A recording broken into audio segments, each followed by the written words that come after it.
Sandalwood ನಿರ್ಮಾಪಕ ಭಾಮಾ ಹರೀಶ್ ಪುತ್ರ ವಿಧಿವಶ ಆಗಿದ್ದಾರೆ. ಹೃದಯಾಘಾತಕ್ಕೆ ಬಲಿಯಾಗಿದ್ದಾರೆ ಭಾಮಾ ಹರೀಶ್ ಪುತ್ರ ಉಲ್ಲಾಸ್. 28 ವರ್ಷದ ಉಲ್ಲಾಸ್ ಹೃದಯಾಘಾತದಿಂದ ಪ್ರಾಣವನ್ನ ಕಳ್ಕೊಂಡಿದ್ದಾರೆ. ಶಿವಮೊಗ್ಗದ ಕೊಡಚಾದ್ರಿಗೆ ಟ್ರಕ್ಕಿಂಗ್ಗೆ ಅಂತ ಹೋಗಿದ್ರು. ಈ ಸಂದರ್ಭದಲ್ಲಿ ಹೃದಯಾಘಾತ ಸಂಭವಿಸಿ ಪ್ರಾಣವನ್ನ ಕಳ್ಕೊಂಡಿದ್ದಾರೆ. ನಿನ್ನೆ ಚಾರಣಕ್ಕೆ ಅಂತ ಶಿವಮೊಗ್ಗದ ಕೊಡಚಾದ್ರಿ ಬೆಟ್ಟಕ್ಕೆ ಹೋಗಿದ್ದಂಥ ಉಲ್ಲಾಸ್ ಇವತ್ತು ಬೆಳಗ್ಗೆ ಬೆಟ್ಟ ಹತ್ತುವಂತ ಸಂದರ್ಭದಲ್ಲಿ ಹೃದಯಾಘಾತ ಆಗಿದೆ, ಪ್ರಾಣ ಹೋಗಿದೆ. ರಂಗಭೂಮಿ ಶಾಲೆ ನಡೆಸ್ತಾ ಇದ್ದಂಥ ಉಲ್ಲಾಸ್ ಸ್ಕೂಲ್ ಆಫ್ ಸಿನಿಮಾಸ್ ಹೆಸರಿನ ನಾಟಕ ಶಾಲೆಯನ್ನು ಕೂಡ ನಡೆಸ್ತಾ ಇದ್ರು. ನಿರ್ಮಾಪಕ ಭಾಮಾ ಹರೀಶ್ ಅವರ ಪುತ್ರ ಉಲ್ಲಾಸ್ 28 ವರ್ಷ ಚಾರಣಕ್ಕೆ ಅಂತ ಹೋಗಿದ್ದಂತ ಸಂದರ್ಭದಲ್ಲಿ ಹೃದಯಾಘಾತದಿಂದ ಪ್ರಾಣವನ್ನ ಕಳ್ಕೊಂಡಿದ್ದಾರೆ. ಕೊಡಚಾದ್ರಿ ಬೆಟ್ಟಕ್ಕೆ ಚಾರಣಕ್ಕೆ ಅಂತ ಹೋಗಿದ್ರು. ನಿನ್ನೆ ಹೋಗಿದ್ರು. ಇವತ್ತು ಬೆಳಗ್ಗೆ ಬೆಟ್ಟ ಹತ್ತುವಂತ ಸಂದರ್ಭದಲ್ಲಿ ಹೃದಯಾಘಾತ ಆಗಿದೆ. ಕೇವಲ 28 ವರ್ಷದ ಯುವಕ ಚಾರಣಕ್ಕೆ ಅಂತ ಹೋಗಿದ್ದಂತ ಸಂದರ್ಭದಲ್ಲಿ ಹೃದಯಾಘಾತದಿಂದ ಪ್ರಾಣವನ್ನ ಕಳ್ಕೊಂಡಿದ್ದಾರೆ.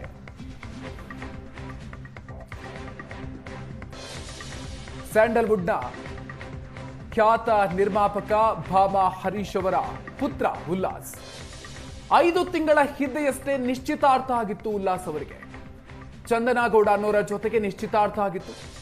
ಇದೀಗ ಉಲ್ಲಾಸ್ ನಿಧನದಿಂದ ಭಾಮಾ ಹರೀಶ್ ಕುಟುಂಬಕ್ಕೆ ಆಘಾತ ಉಂಟಾಗಿದೆ. ಮದುವೆಯ ಮನೆಯಲ್ಲಿ ಈ ರೀತಿಯಾಗಿ ಆಘಾತದ ಸುದ್ದಿ. ಕೇವಲ 5 ತಿಂಗಳ ಹಿಂದೆಯಷ್ಟೇ ನಿಶ್ಚಿತಾರ್ಥ ಮಾಡಿಕೊಂಡಿದ್ರು. ಇದೇ ವರ್ಷದಲ್ಲಿ ಅವರು ಮದುವೆ ಕೂಡ ಮಾಡಿಕೊಳ್ಬೇಕಾಗಿತ್ತು. ಆದರೆ ಈಗ ಈ ರೀತಿಯಾಗಿ ಪ್ರಾಣವನ್ನ ಕಳ್ಕೊಂಡಿದ್ದಾರೆ. ಹೆಚ್ಚಿನ ಡೀಟೇಲ್ಸ್ ಕೊಡ್ತಾರೆ ನಮ್ಮ ಪ್ರತಿನಿಧಿ ವಿಜಯ್. ಇದೀಗ ನಮ್ಮ ಜೊತೆಗೆ ದೂರವಾಣಿ ಸಂಪರ್ಕದಲ್ಲಿದ್ದಾರೆ. ವಿಜಯ್, ಇದೇ ವರ್ಷ ಮದುವೆ ಕೂಡ ಆಯಿತು ಉಲ್ಲಾಸ್ ಅವ್ರದ್ದು. ಅಂದ್ರೆ ಆರೋಗ್ಯದಲ್ಲಿ ಏನಾದರೂ ಸಮಸ್ಯೆ ಇತ್ತಾ? ಈ ಘಟನೆಗೆ ಸಂಬಂಧಪಟ್ಟಂತೆ ಏನೆಲ್ಲ ಡೀಟೇಲ್ಸ್ ಇದೆ? ಅವರು ಯಾರ್ಯಾರ ಜೊತೆಗೆ ಹೋಗಿದ್ರಂತೆ, ಏನೆಲ್ಲ ಮಾಹಿತಿ ಇದೆ? ಮಧುಕರ್, ಇತ್ತೀಚೆಗೆ ಯಂಗ್ಸ್ಟರ್ಸ್ಗಳು ಹೃದಯಾಘಾತಕ್ಕೆ ಒಳಗಾಗಿ ಪ್ರಾಣವನ್ನು ಕಳ್ಕೊಳ್ತಿರುವಂತ ಘಟನೆಗಳು ಸಾಕಷ್ಟು ಬೆಳಕಿಗೆ ಬರ್ತಾ ಇದೆ. ಅದರಲ್ಲೂ ಕೂಡ ಮುಖ್ಯವಾಗಿ ಈಗ ಉಲ್ಲಾಸ್ ಅನ್ನುವಂತಹ ಒಬ್ಬ ಚಿತ್ರಕ್ಕೆ ಸಂಬಂಧಪಟ್ಟಂತಹ ವ್ಯಕ್ತಿ. ಇವರು ಫಿಲ್ಮ್ ಚೇಂಬರ್ನ ಮಾಜಿ ಅಧ್ಯಕ್ಷರಾದಂತಹ ಭಾಮಾ ಹರೀಶ್ ಅವರು ನಿರ್ಮಾಪಕ ಕೂಡ ಆಗಿದ್ದಂತವರು, ಹಲವಾರು ಸಿನಿಮಾಗಳ ನಿರ್ಮಾಣ ಕೂಡ ಮಾಡಿದಂತವರು. ಹಾಗಾಗಿ ಅವರ ಪುತ್ರ ಉಲ್ಲಾಸ್ ಅನ್ನುವಂಥವ್ರು ಇವತ್ತು ನಿಧನರಾಗಿದ್ದಾರೆ. ಅವರು ನಿನ್ನೆ ಸಂಜೆ ಅಷ್ಟೊತ್ತಿಗೆ ಅವರು ಚಾರಣಕ್ಕೋಸ್ಕರ ಅಂದ್ರೆ ಟ್ರಕ್ಕಿಂಗ್ಗೋಸ್ಕರ ಶಿವಮೊಗ್ಗದಲ್ಲಿರುವಂತಹ ಕೊಡಚಾದ್ರಿ ಬೆಟ್ಟಕ್ಕೆ ಭೇಟಿ ಕೊಟ್ಟಿರ್ತಾರೆ. ಅಲ್ಲಿ ಸ್ಟೇ ಆಗಿರ್ತಾರೆ. ಮತ್ತೆ ಇವತ್ತು ಬೆಳಿಗ್ಗೆ ಅವರು ಅವರ ಸ್ನೇಹಿತರ ಜೊತೆಗೂಡಿ ಟ್ರಕ್ಕಿಂಗ್ ಅನ್ನ ಆರಂಭ ಮಾಡಿರ್ತಾರೆ. ಆದ್ರೆ ಏಕಾಏಕಿ ಅವರಿಗೆ ಎದೆನೋವು ಕಾಣಿಸ್ಕೊಳ್ಳುತ್ತೆ. ತಕ್ಷಣ ಅಲ್ಲಿ ಕುಸ್ತಿ ಬೀಳ್ತಾರೆ, ಅಂದ್ರೆ ಬೆಟ್ಟದಲ್ಲೇ ಕುಸ್ತಿ ಬೀಳ್ತಾರೆ ಟ್ರಕ್ಕಿಂಗ್ ಒಂದು ಸಂದರ್ಭದಲ್ಲಿ. ತಕ್ಷಣಕ್ಕೆ ಅವರ ಸ್ನೇಹಿತರಲ್ಲೂ ಕೂಡ ಅವರನ್ನ ಆಸ್ಪತ್ರೆಗೆ ಸೇರಿಸೋದಕ್ಕೆ ಪ್ರಯತ್ನ ಪಡ್ತಾರೆ. ಆದ್ರೆ ಅಷ್ಟರಲ್ಲಾಗ್ಲೇ ಅವರ ಪ್ರಾಣ ಹೋಗಿತ್ತು ಅನ್ನೋದ್ರ ಬಗ್ಗೆ ಮಾಹಿತಿ ಸಿಗ್ತಾ ಇರುವಂತದ್ದು. ಉಲ್ಲಾಸ್ ಅವರು ಕನ್ನಡದಲ್ಲಿ ಒಂದು ಉಲ್ಲಾಸ್ ಸ್ಕೂಲ್ ಆಫ್ ಸಿನಿಮಾ ಅನ್ನುವಂತ ಒಂದು ನಟನಾ ಶಾಲೆಯನ್ನ ಆರಂಭ ಮಾಡಿದ್ರು. ಮತ್ತೆ ಹಲವಾರು ಏನು ಮಕ್ಕಳಿಗೆ ನಟನೆಯನ್ನ ಹೇಳ್ಕೊಡುವಂತ ಒಂದು ಕೆಲಸವನ್ನ ಮಾಡ್ತಾ ಇದ್ರು. ಮತ್ತೆ ಉಲ್ಲಾಸ್ ಅವರಿಗೆ ಒಂದು ಹವ್ಯಾಸ ಏನಪ್ಪಾ ಅಂತಂದ್ರೆ ಅದ್ಭುತ ಸ್ಥಳಗಳಿಗೆ ಭೇಟಿ ಕೊಡುವಂತ ಒಂದು ಹವ್ಯಾಸವನ್ನ ಅವರು ಮೈಗೂಡಿಸ್ಕೊಂಡಿದ್ರು. ಹಾಗಾಗಿ ಅವರು ಪ್ರತಿ ಬಾರಿನೂ ಕೂಡ ಯಾವಾಗೆಲ್ಲ ಆಗುತ್ತೋ ಸಾಧ್ಯ ಆಗುತ್ತೋ ಅವ್ರ ಜೊತೆಗೆ ಸ್ನೇಹಿತರುಗಳ ಜೊತೆ ಗೂಡಿ ಒಂದು ಟ್ರಕ್ಕಿಂಗ್ ಹೋಗುವಂಥದ್ದು ಅಥವಾ ಟ್ರಿಪ್ ಹೋಗುವಂತ ಒಂದು ಹವ್ಯಾಸ ಅವರಿಗಿತ್ತು. ಈಗ ಈ ಘಟನೆ ನಡೆದಿರುವಂತದ್ದು ಇಡೀ ಒಂದು ಭಾಮಾ ಹರೀಶ್ ಅವರ ಕುಟುಂಬಕ್ಕೆ ಒಂದು ಆಘಾತ ಅಂತಾನೆ ಹೇಳ್ಬೋದು. ಯಾಕಂತಂದ್ರೆ ಅವರ ಮಗನ ಮದುವೆಯನ್ನ ಮಾಡೋದಕ್ಕೆ ಕೂಡ ನಿಶ್ಚಯ ಆಗಿತ್ತು. 5 ತಿಂಗಳ ಹಿಂದಷ್ಟೇ ಮದುವೆ ಮಾಡೋದಕ್ಕೆ ಒಂದು ನಿಶ್ಚಿತಾರ್ಥ ಕೂಡ ಆಗಿತ್ತು.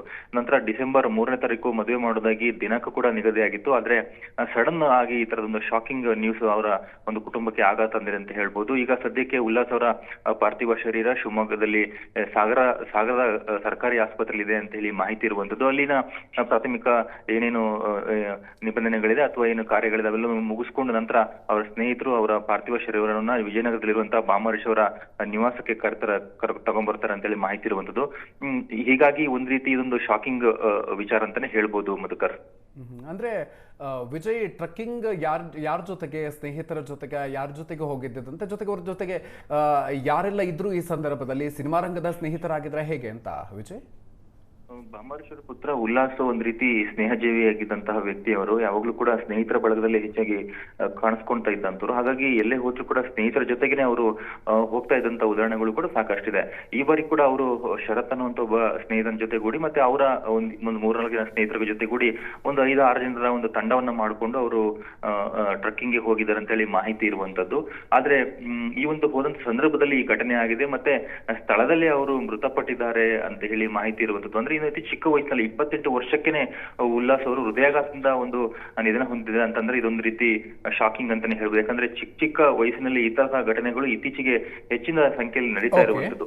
ಹಾಗಾಗಿ ಈ ಒಂದು ಘಟನೆಯಿಂದಾಗಿ ಬಾಂಬಾರೇಶ್ವರ ಕುಟುಂಬ ಒಂದು ಶಾಕ್ಗೆ ಒಳಗಾಗಿದೆ. Madhukar, okay, thank you Vijay ಡೀಟೇಲ್ಸ್ಗೆ.